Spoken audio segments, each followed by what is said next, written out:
everyone. Welcome to Talkback. It's September 29th, 2025, and we're only about a little more than a month away from the local elections.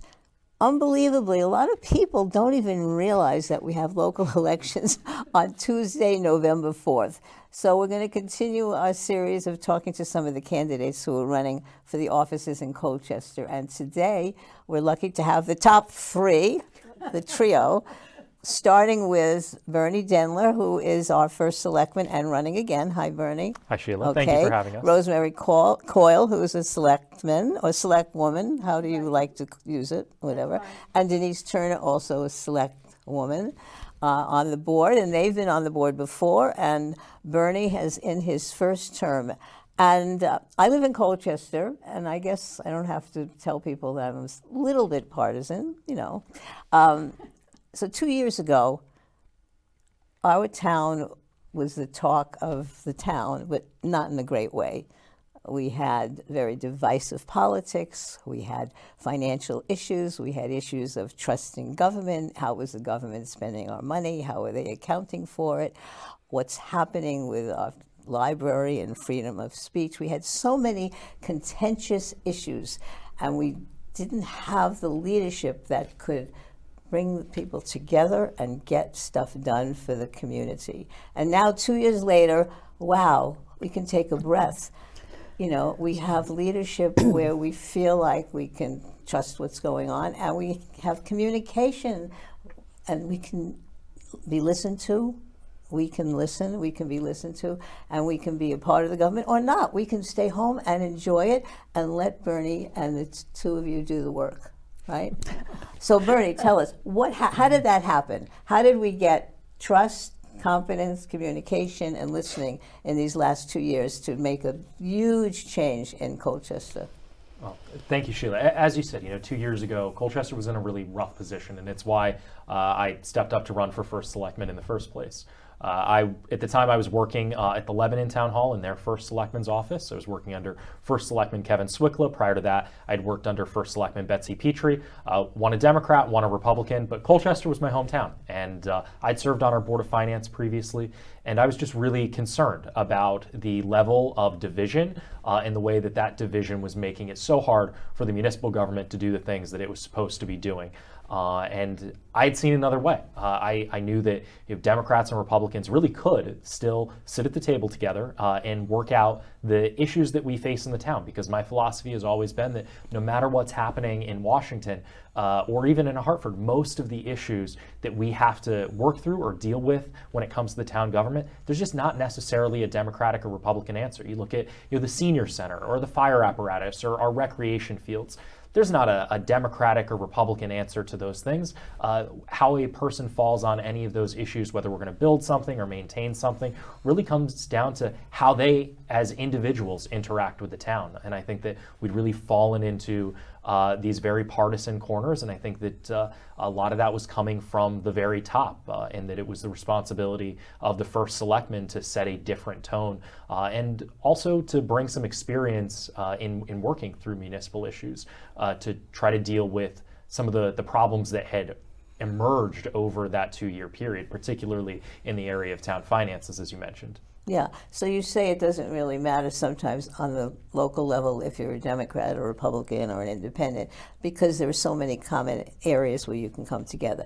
But you are a Democrat and you are running on the Democratic ticket, so tell me, what is your philosophy of how the town should be managed and how to get along, convince, talk to, deal with opposing points of view from the other party? Absolutely. So as a Democrat and as a resident of the community, my philosophy is that I'm pro public services, and I think that it's important for living to be affordable, and we want Colchester to be competitive.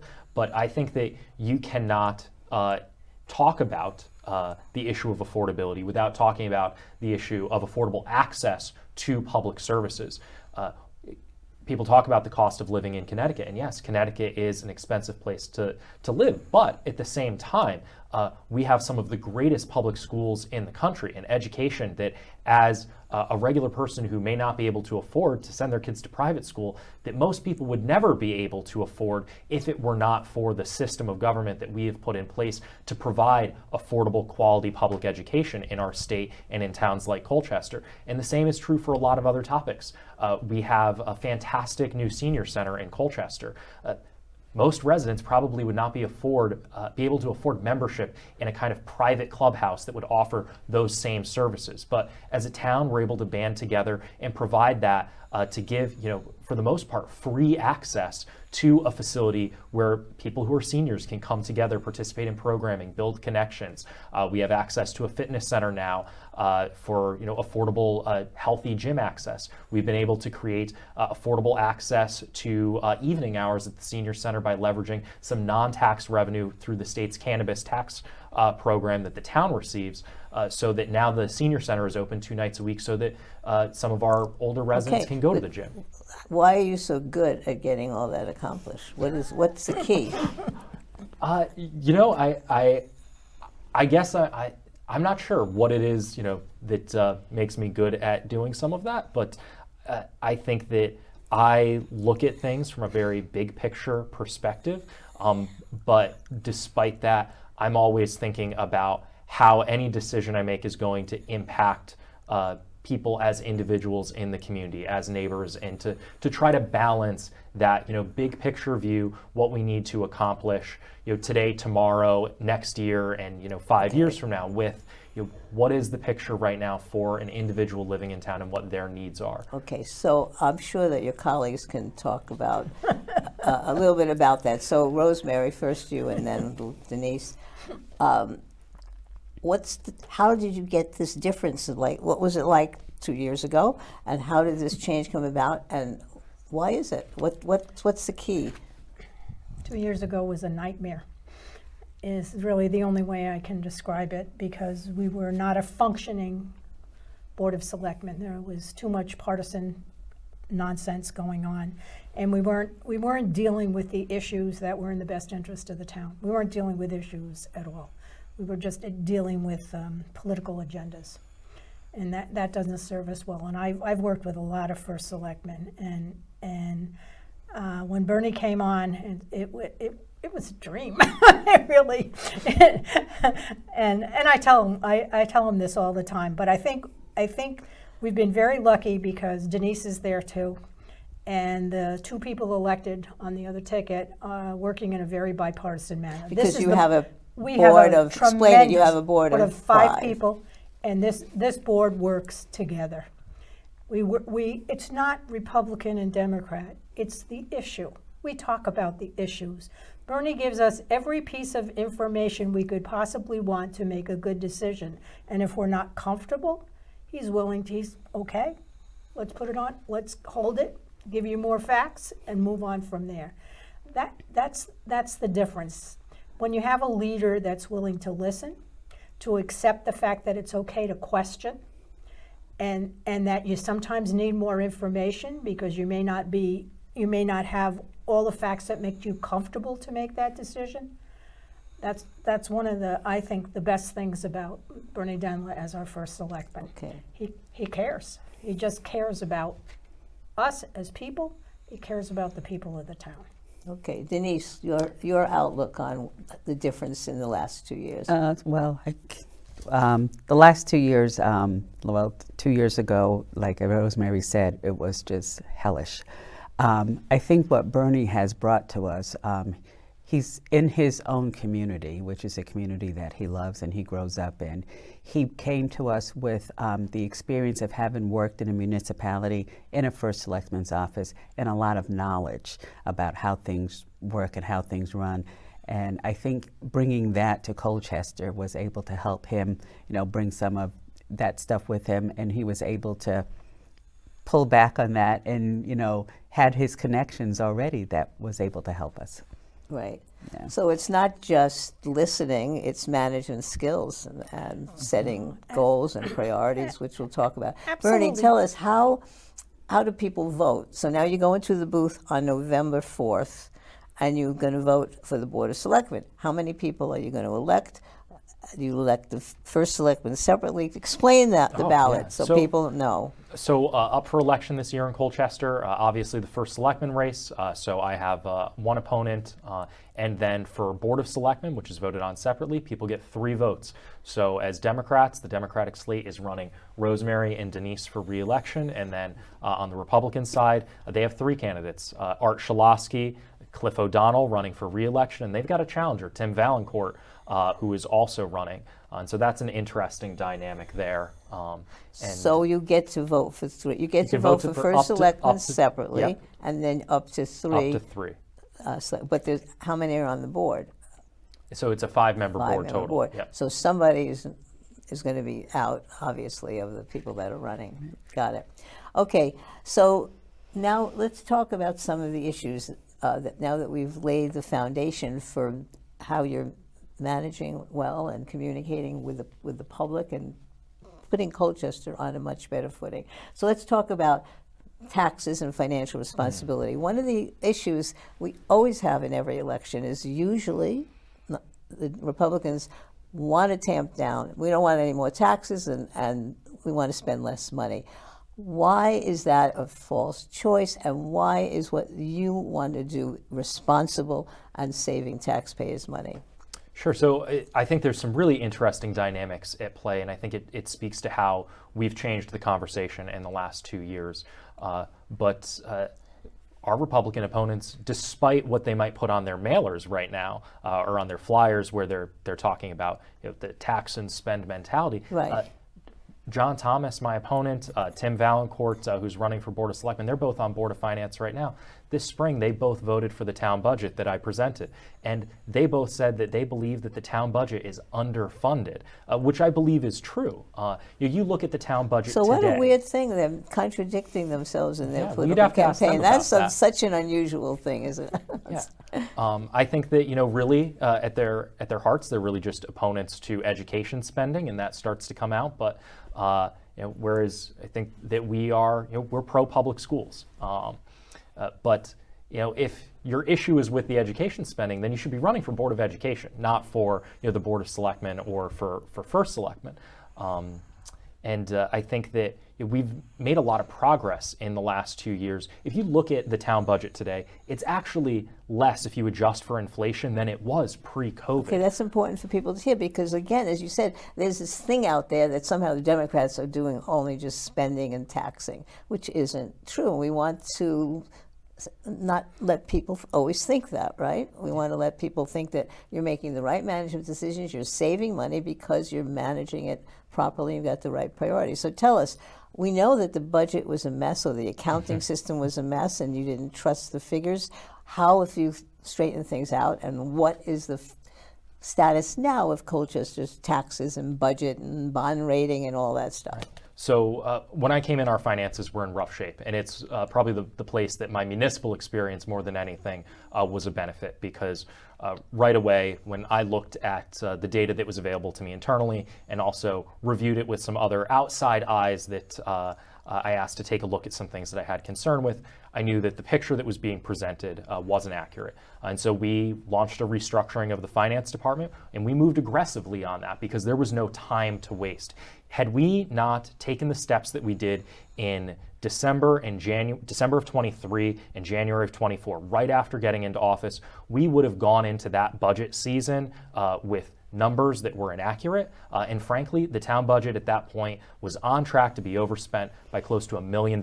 So not only did we restructure the department, we put in place a temporary budget freeze. It's not how I wanted to spend my first few months in office. There were things that I wanted to get done, but I said, we're gonna have to take a step back and get this situation under control. We found pension funds that were being underfunded, employee tax benefits that were being underfunded, lots of areas where the town had real tangible liabilities that were not being funded, and all of that was still going to come due. It just wasn't in the budget. So we restructured, we put forward an honest budget, we came forward with an accounting of what was missing from the previous years, And we communicated that very clearly to the public. And it's the first time in many years that both the town and the Board of Education budget actually passed on the first try. And I think that's a testament to the fact that we were able to send a really clear message about what had gone wrong and how we were going to fix it to maintain the services that people relied on. Right. So you lived through so many of these referenda where things went down, and why did we get such a good turnout in terms of getting those budgets passed? I think transparency.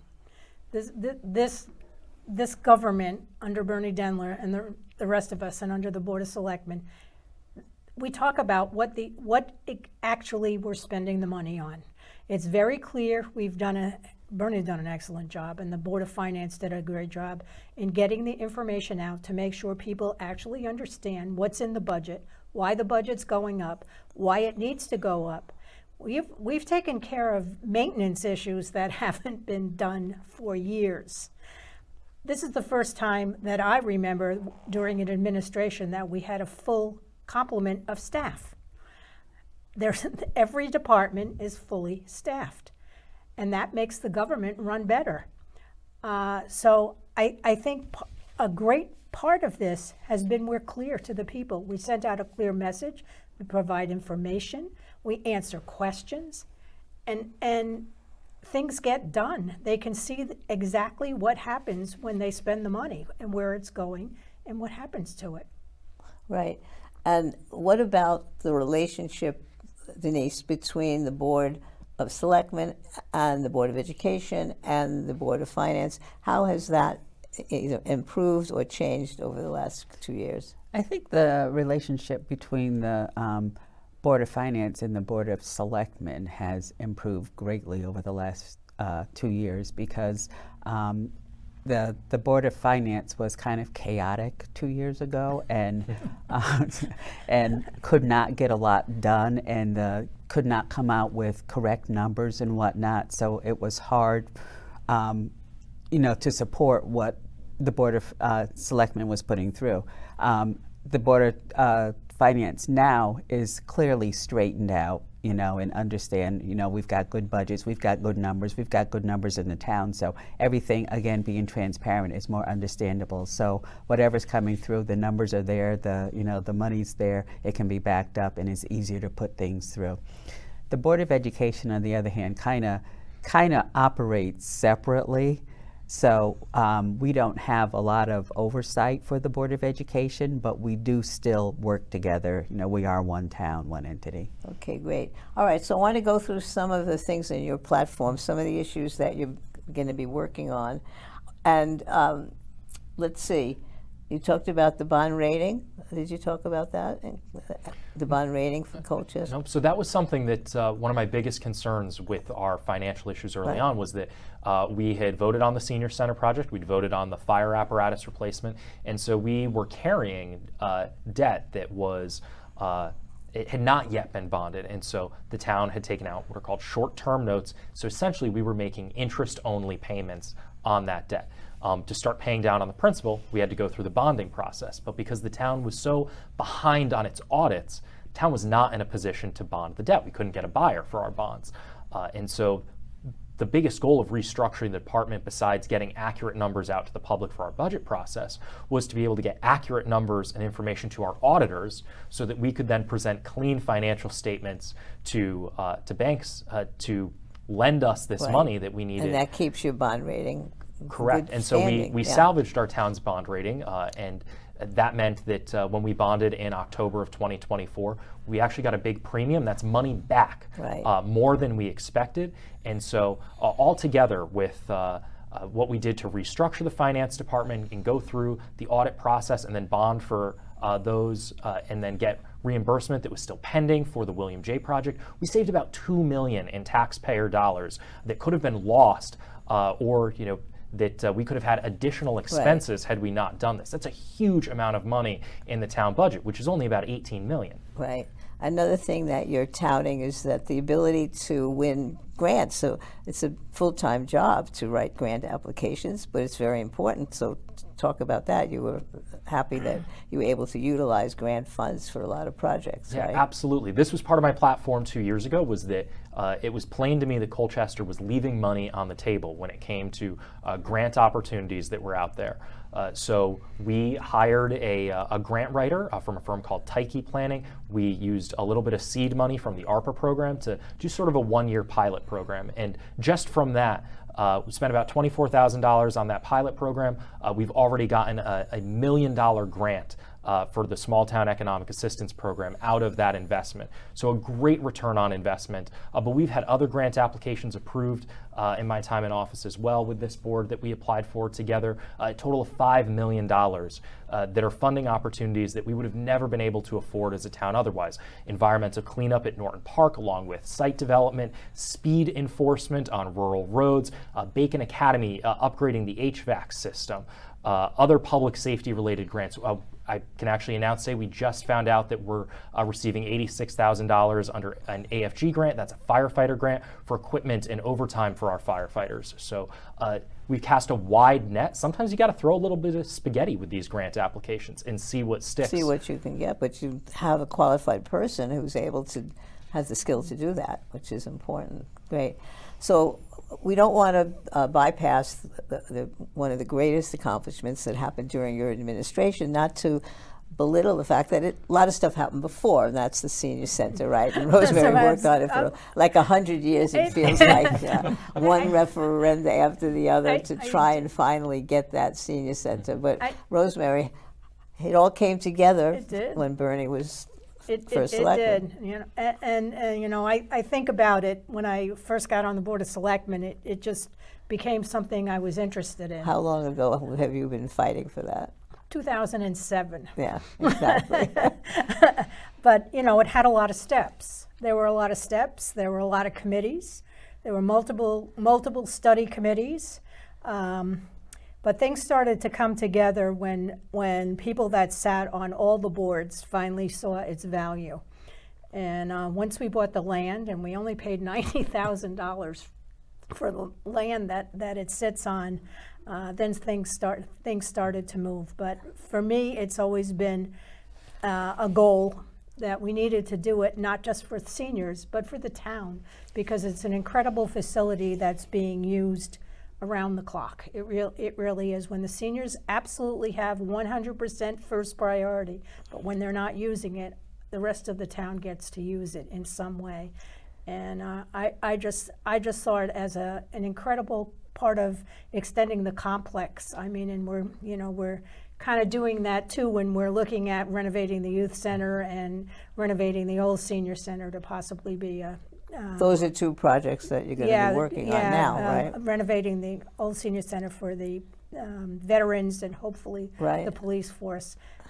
So I've just seen tremendous progress on so many fronts that sat idle for so many years. So Denise, you work in the field with seniors, right? I do. So how has that impacted your feelings about the senior center and its accomplishment? I was thrilled, you know, that it finally came to be, and actually my facility is about across the street from it anyhow. So we do have some of our residents. We do do things in conjunction with the senior center, the nursing home that I work for. So it's, and truthfully, I'm looking forward to being able to utilize it myself. And as you said, Bernie, so the senior center is open until 4 p.m. So there's a lot of time available, evenings, weekends. So what progress is being made to utilize that time for other community activities? Yeah, so we've started doing rentals. So private organizations can take advantage of the great community room that we have at the senior center.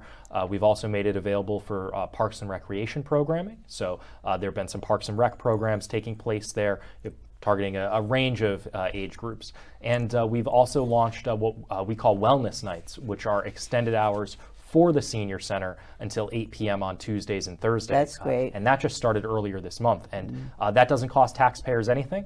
That's been funded under, we have a cannabis dispensary in town now, and though the tax that the town receives from sales there Really? has to go towards certain kinds of Oh, that's initiatives, great. one of which is mental health and Okay. wellness, and so that's what's funding those extended hours for seniors. That's great. So is the senior center available for any private groups too, outside groups? Do you have to be a resident of Colchester to rent it, or could you be from an outside community? You can be from an Outside yes. community? I know, is it available weekends or just Monday through Friday? So the rate is different for weekends because of the it's- janitorial Okay, coverage. but it is weekend available? Yes. Oh, that's great. Okay, And let's go to if some. I can add one thing, we're looking forward to hopefully this winter launching a winter farmers market at the senior center. Oh, wow. We've been working with the individual who puts on the farmers market on the town green, and hopefully we'll be bringing folks in for a winter market Oh, that's great. As soon as this winter. Okay. So many activities. I have a list, and I don't know if we'll get to everything. But the other issues that you talk about in your platform are working on town infrastructure, roads, parks, water supply. What's going on with that? Yeah, if there's one thing that I hope people will remember me by from this office, it's been my investment in infrastructure and making sure that we are taking care of our roads and parks and buildings. When I got in, because of some of the financial issues the town was having, they were essentially gutting the road improvement budget to pay for other expenses, legal bills, that kind of thing. So for the first time since the pandemic kicked off in 2020, while I've been in office, we've really reinvested in our road improvement program, over $1 million in road improvements performed last year, and then again this year through some careful use of what we budget plus state funds that we receive that are designated for road improvement to get that program kick-started again. Is having a full public works staff is also very important to that because road maintenance isn't just about repaving roads, it's about taking care of them so that you don't have to do that kind of repaving work as frequently. And the town had fallen behind on that kind of maintenance because it just didn't have the crews in place. And what about sidewalks? Sidewalks, yeah. So expanding walkability. Town had a long lingering project on Lebanon Ave to extend the sidewalks from the development of Northwoods, Highland Farms, the Four Seasons, down to connect to what is ultimately now the senior center. That had been in the works since 2017. There'd been no progress on actually breaking ground on it. It was a major priority for me. There were some hiccups because costs had increased, but we were able to work with the state to secure those funds to be able to still perform the project in 2024. Yeah. When you travel in Europe, one of the things that you're impressed by is they have piazzas or plazas, depending on what country you're in. People congregate there in the evenings. They come out in groups. They have coffee. Sometimes there's food, cafes, and people are outside.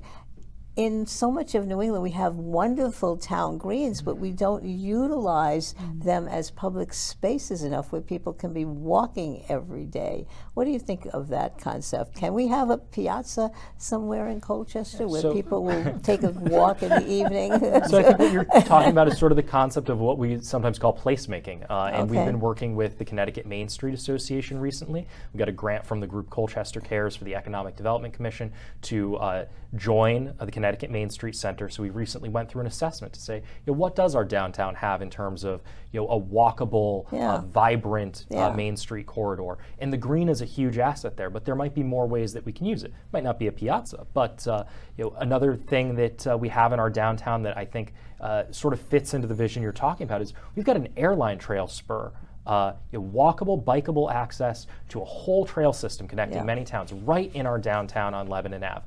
But you walk down there right now and you are liable to think that you are in an abandoned parking lot when you get there. I've had people start to walk in or drive into that and say that they turned around because the trail itself is 1,000 feet back from the road, and what they saw when they pulled in made them think that they were someplace they weren't supposed to be. Oh. They thought they were lost. So that one of those grants I mentioned is a $900,000 small town economic assistance grant that will enable us to fold that into the natural streetscape of the downtown. We want to make the airline trail spur a destination, a place That means sidewalks, that means street trees, that means signage that tells you where you are and where you're going. And we want people to want to use that spur and travel down it and stop at our local businesses on the way. But we also want other people on the main airline trail to come down our spur and then to keep going to our local businesses that are along the town to green make in the that downtown area. more vibrant. You come home at 8 o'clock at night, everyone's in bed. Everyone's asleep. Okay. It's just a cultural thing. It really is. But it's also about having a vision for what it can be. Yeah. Great. And I think you have to connect it. And I think with this grant we just got, it helps connect it. I mean, there are lots of new businesses on Lebanon Avenue there. We have a distillery, we have a restaurant, and if you keep going up, you get to the senior center, you get to the green, and all of the stores. There are so many stores now that in town where they used to be vacant are not vacant anymore. Right. And I just see all of those connections attract people. Great. All right. Well, let's move. Public safety, fire, replacing fire vehicles, emergency management. What are you doing on that score? What's your goals there? So I'm really proud of the fact that we've completed the replacement of the fire apparatus fleet. I can't take total credit for it. It was something that was in the works before I took office in 2023, but it does go back to the time when I was on the Board of Finance. I was on our sort of debt service subcommittee looking at what we were planning for, and we had a fire apparatus equipment focus group. The town's fire apparatus fleet was badly aged, vehicles purchased in the 80s that were far beyond their useful life. And so for me as a Board of Finance member, I felt that was my most important contribution to that board, was fighting to get that project out to referendum. And so it was very satisfying as first selectman to see the delivery of those vehicles start to come through. We had a couple hiccups. We had a tanker truck that when I took office, the company that had been signed with wasn't going to be able to make delivery on. So we had to work out what we were going to do to secure that tanker, which was an essential part of the fleet, while also staying on budget, because we did not want to have to go back out to referendum for that. And with some careful planning and negotiation, we were able to work that out. Great. Okay, let's move on to Colchester environment and history. So you all have you were born in Colchester, Bernie. Mm-hmm. You were born in Colchester too, Denise? But you've been here forever anyway. I've been here since 1972. Right, you've been here so you all have a vision of what Colchester was, is, and maybe can be. So I'm gratified to see that you put "Where Tradition Meets Tomorrow," the town's motto, which my late dear friend Anthony Van Loon created many years ago, and there was a campaign to make that thing, and you're using it. That's wonderful. So Denise, what does that mean to you? How do we maintain the traditional, I guess, rural small town feel, while at the same time moving forward commercially, culturally, business-wise? I think basically, the small town feel is still there, and I think basically by utilizing the infrastructure that's already there, fixing up the buildings that are there, new businesses are moving into those buildings. The things that are actually coming into town and being built are built not quite in the center, but a little bit off to the side. But the town is still growing economically. So we're bringing, more business in. The town is growing, but that small town feel is still there. It's still, I live near the center of town. It's still walkable, and it still feels like the Colchester I grew up in. So everybody on the Board of Selectmen should have a shared vision of that, right? What's your thoughts on that, Rosemary? Well, I serve on as liaison to two committees, agriculture and open space, all right, which to me help keep Colchester the way it is, but yet we have with our planning rules, with our economic development, we have growth, and we've seen a lot of growth. But I think if we can keep in mind that Colchester has a lot of farms, it has people that want open space, but it also wants to see some growth, so that helps our tax base, helps our taxes. So I think that combination, I think Colchester is still very much the same as when I moved here.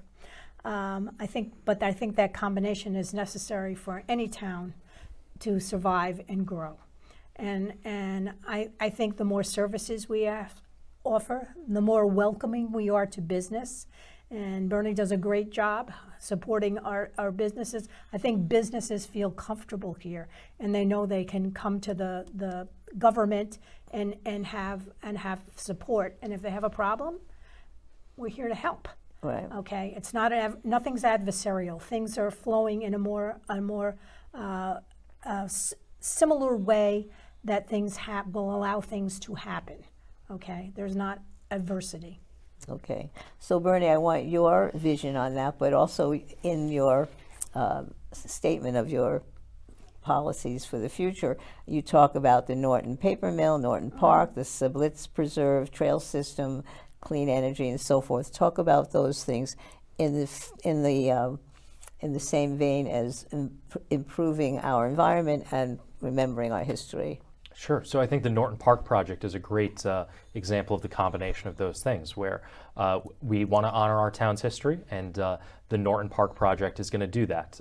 It will help celebrate the history of the Norton Paper Mill, which was hugely important to the history of Colchester, but it'll also give a place for people to gather outside to enjoy the outdoors along the Jeremy and Pine Brook River where they meet. And also, we're going to perform environmental cleanup on that site. A lot of these old mills, unfortunately, left behind a lot of chemicals that nobody knew about. And we have some environmental contamination right there along the river. And thanks to the money, over $1 million that we've received from DEP and the Department of Economic and Community Development, we're going to be able to clean that up, get that away from the river stream, and at the same time, turn it into a place where people can go. And then on top of that, we recently opened the Sublitz Preserve with a new trail system. That was something we purchased the land while I was on Board of Finance. I was really excited to get that done. Again, that was a project in cooperation where we had state funding, but we needed a town match. And so it was really important for me when I took office to come up with a plan to turn that into a place where people could actually go.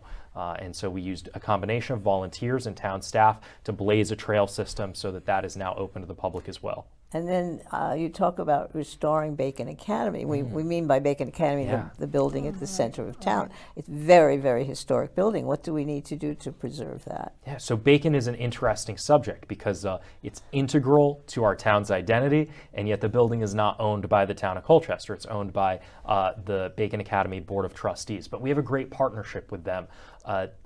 Last year, they came to us. They said they needed help applying for a grant. They needed letters of support for a grant that they were hoping to receive to restore the roof and the cupola from the State Historic Preservation Office. So as a Board of Selectmen, we helped endorse that grant application. They got that funding earlier this year, and those repairs are actually being made right now. And we also want to support them, and I want to plug that coming up later this month, they are hosting a gala to raise more money. What they really need to do at that location is to put in an ADA accessible ramp and an ADA accessible bathroom on the first floor so that we can get that building right on our town green back into public use. And we're also working together on a vision for what that building could be as a place and we see it as potentially someplace that is a cultural destination. Something with arts that maybe Parks and Rec is utilizing it, or there's other arts-related programming. Maybe there's a gallery, maybe there's a maker space, but that we want that to be a destination for people in the downtown, and we want to work with them to secure the funding that they need from outside sources, not taxpayer funds from the town of Colchester, but from other sources that we can help them get access and talk about, I think you mentioned the youth center, how that's going to be revitalized. What's happening with that? Yeah, so one of the things that we did early on was that we requested a structural engineering study of that building. You've got an 1800s building, Wheeler Block, formerly the old town hall, that's been in use as the youth center for a long time. We wanted to make an investment in bringing it into the modern era on the inside, but we wanted to know what we were getting into, and we found some things structurally that were big concerns. We actually closed the building and are currently using the old senior center as the youth center right now while we're making those structural repairs. But we set aside our ARPA money proactively. Through something called an interagency agreement. So we are getting ready to do the renovations of the third floor to make that space accessible for the first time since it became the youth center, as well as we are out to bid right now on the structural work for the remainder of the building so that we're not throwing good money after bad in the future, and that we are going to do a wholesale renovation so that taxpayers in the future in town aren't dealing with a building that is at risk of essentially falling down, which literally was the concern when we got the structural report back. Yeah, so it will be a vibrant center for kids. Yes. Which is important. Okay, economic development is a big platform issue. You've already talked about so many of the small businesses that you've brought to town, Lebanon Avenue revitalization, the senior center, sidewalk expansion, new businesses, tax incentive programs for new businesses. Anything else you want to say on that score? What are you looking forward to in that score on the next term?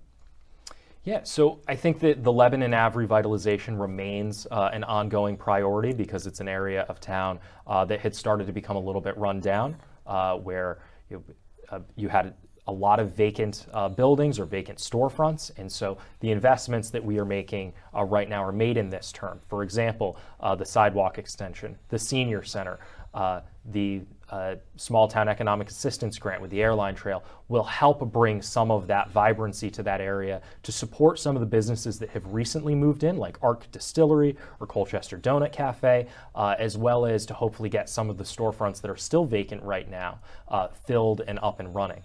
Great. So as we're coming full circle to my last thing is bringing Colchester together, which is where we started and where we end. But I want to ask Denise and Rosemary, what do you think in your mind, the most impactful, important contributions that the Board of Selectmen has made these last 2 years? What are you most happy about? That's a good question. I think we've accomplished a lot in the last 2 years, and I think, first of all, getting our finances straightened out has been a big thing. Getting the senior center completed has been big, and just I think to an extent people are calmer. I think we really have kind of brought things down full circle and brought people back together. Because the town is working, our board is working with the Board of Finance. Everything seems to be working right now, so we are able to accomplish things. Rosemary, what about you? Yeah, to me, that's the biggest thing that's happened in this last 2 years, is to have a functioning Board of Selectmen, totally bipartisan, totally not interested in who's, whether you're a Republican or a Democrat, looking at every issue very carefully, because we look at issues very carefully.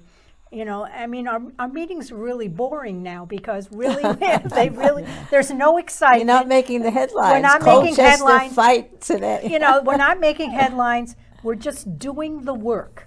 Yeah. And we're doing the work as a team. Making the best decisions for the Right, town together. and making good decisions, Right. and we're careful with those that decision making. We take into account where's the money coming from. We always ask, where's the money going to come from if we're going to do this? How are we going to plan this out? And when you can put a team of individuals together, the town as a whole benefits. And we laugh, we have good time. But we do the work. Doing the work, that's the most important part of our job. Okay, so Bernie, let me ask you some summary kind of questions. So what is it that you are most happy about having accomplished these last 2 years, and what are your main priorities for the next 2? Well, for me, it's been the restructuring and stabilization of the town finances because I think that taxpayers still probably don't know how at risk we were and how much jeopardy we were of being out a lot of money. So I'm very proud of what we were able to do to get that situation resolved. The grants that we've brought in that are going to fund amazing things in so many different areas that we just would have never seen otherwise. The airline trail project in particular is close to my heart because it's something I had a vision for back when I served on the Economic Development Commission. So I'm really excited to see that through to fruition. In the next 2 years, some things that I'm really looking forward to, obviously completing the youth center renovation. Rosemary also mentioned the renovation we're planning for the former senior center building. We'd like to turn that into a dedicated space for our police department and to upgrade the area that the veterans use to give them some renewed space. And then we're also looking at a project to take out to referendum, hopefully in January. We have a building committee set up for the Bacon Academy Athletic Complex. to bring that complex back up to modern standards. That means redoing all of the drainage, hopefully installing turf as well, and then dealing with some elements at the recreation complex, the town recplex, where our tennis courts are badly in need of replacement, and the pickleball courts really could use some help as well. They weren't installed that long ago, but I don't think we used the best practice for installing them, and they get a lot of use, and so we'd like to install some more banks and to do it as a post-tension concrete project, which is what most pickleball players are looking for, and that can really help make the recplex even more of a destination, which is good for residents, but it's also good for the economy. Okay, great. We have a little PowerPoint that I want Bernie to narrate with all of the candidates running for the town of Colchester on the Democratic Party. So Bernie, here it is, Colchester Democrats, November 4th. We have to remind people, I hear from some of your candidates, they go door to door and people say, oh, there's an election. I know. Are people aware enough? And early voting starts October 20th. October 20th, that's a Monday. Yes, October 20th, you can have early voting, and you can always have write-in. Absentee. Absentee. If you're qualified for absentee, but anybody can vote early, whereas for absentee voting, you have to meet certain requirements. Right. There you are, and That's me. lists all of your lifelong resident, graduation in journalism and political science, great preparation for your work. You had great government experience in Lebanon. You're vice chair of the Board of Finance, and so on and so on, and goes on. And you want to keep working for Colchester. Okay, next slide. You talk, Rosemary. That's you. What do you want to say about yourself? That's the me. page wasn't long enough for all of your accomplishments. Well, They yeah, missed a few. I've been a selectman since 2007, and I served on the on the Colchester Board of Ed. And your great Education. history is as Education. I'm a education. teacher. Right. Basically, Connecticut Education Association, past president. Very important. I currently sit on the Chatham Health Board. Okay. And the next slide, Denise, lifelong member of the community, Yeah, second generation. senior and- care, yeah, historical senior care. society.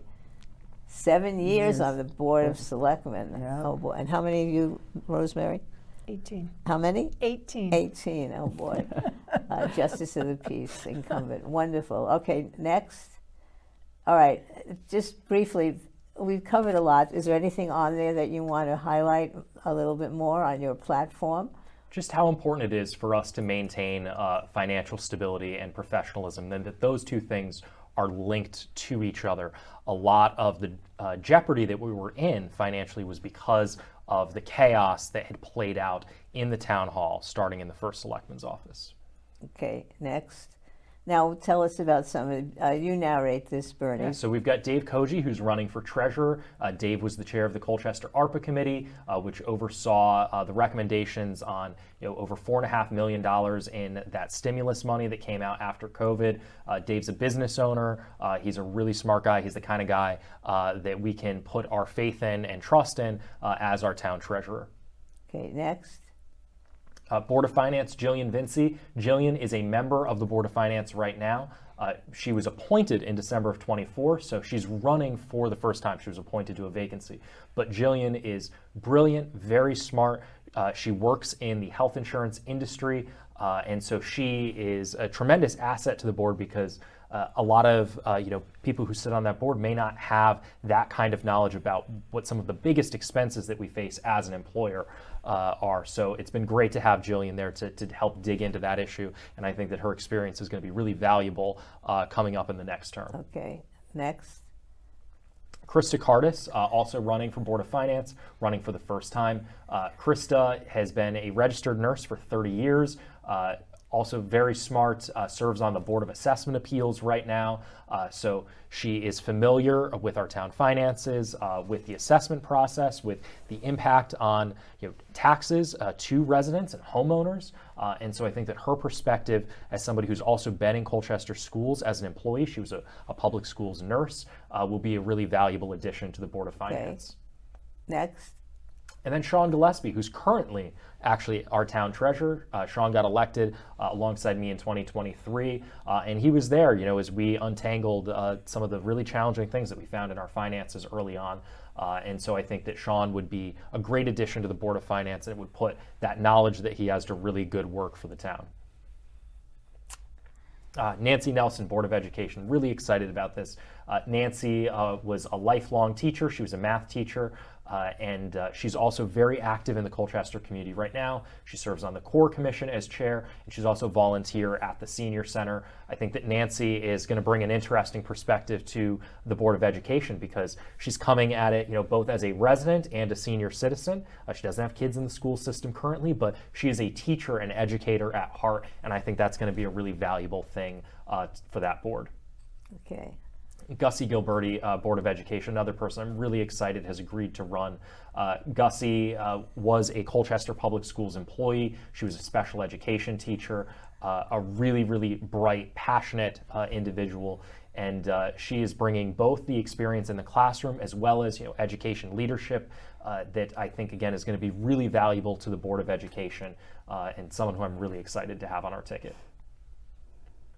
Andrew Kernoyer, again, Andrew is running for re-election. Andrew has been sort of a staple on the BAA, a board where experience is so important, dealing with some really complicated issues, and having a level head is so valuable. Andrew is a great member of that board, and we're really excited that he's agreed to run again. And a new face for us this year, Eric Jackson running for the BAA alongside Andrew. Eric is a Navy vet.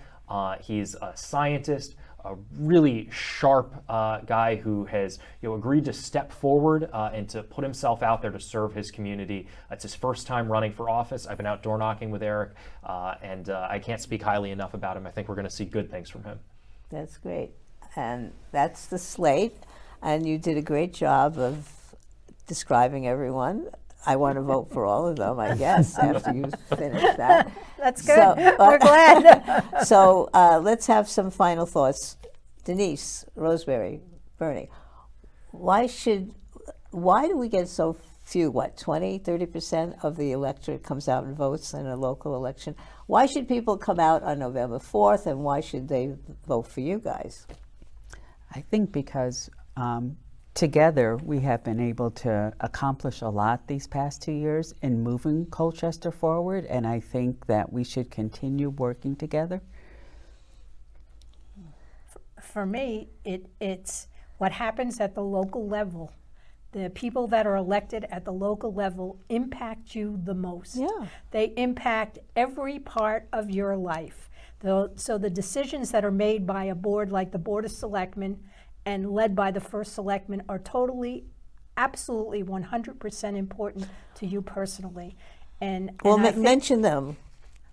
Lights, street, talk about all the I mean, yeah. everything from education to senior issues to fire and police.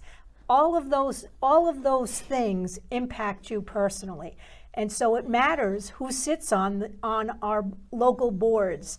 And we have been an incredible team, not just working for the town, only focused on the town.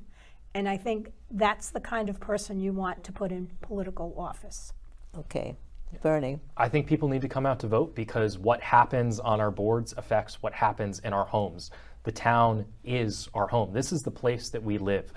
So the decisions that get made here, what happens in our school system, what happens in our roads, what happens with our fire department and police affects our daily lives, the way we go about our lives, what we can look forward to, what we need to be concerned about, and that when we don't participate at the local level, things can go off the rails really quickly. We saw what happened before, and I don't want to see Colchester go backwards.